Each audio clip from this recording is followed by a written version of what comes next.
Manual small incision cataract surgery is a popular technique in developing countries like India, as it allows inexpensive high volume surgeries without compromising the quality of medical care. It is also a preferred method for mature cataracts to avoid the intraocular stress and damage caused by high power phacoemulsification surgery in inexperienced hands. One of the goals of a good manual cataract surgeon is to reduce the amount of intraocular manipulation and instrumentation, thereby causing least damage to adjacent structures. This technique should be done in well-dilated pupil with an adequately large capsular opening corresponding to the hard mature cataract. Surgeons should be able to maintain anterior chamber depth adequately while doing this technique. Hard cataract capsules are thin and fragile. Hydro procedures will dangerously inflate these fragile capsular bags, and thus hydroprolapse of nucleus is better avoided in these cases.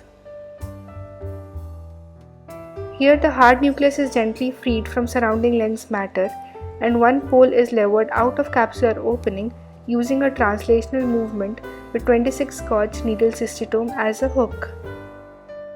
All instrumentation is done within the view of the surgeon. There is no blind instrumentation as in case of bimanual nucleus prolapse, thus reducing the uncertainty in inexperienced hands. Gently go under the stained capsular margin and hook into the substance of nucleus in the mid-peripheral region from above with a 26 gauge cystitome or the Sinskey's hook. Now push gently to the opposite pole and lever the hooked pole out of the bag through the capsular opening. To prolapse the nucleus completely, hook it again in paracentral zone on the opposite half and gently lift it out like a button into the anterior chamber. Proceed further in the conventional manner. We studied the zonular stress caused by translational and rotational movements using Appel-Miyake view of coat eye in the wet lab.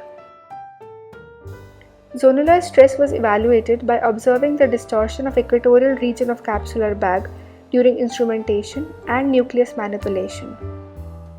Our observations in the wet lab showed a greater zonular stress in rotational movements where 360 degrees of distortion was seen.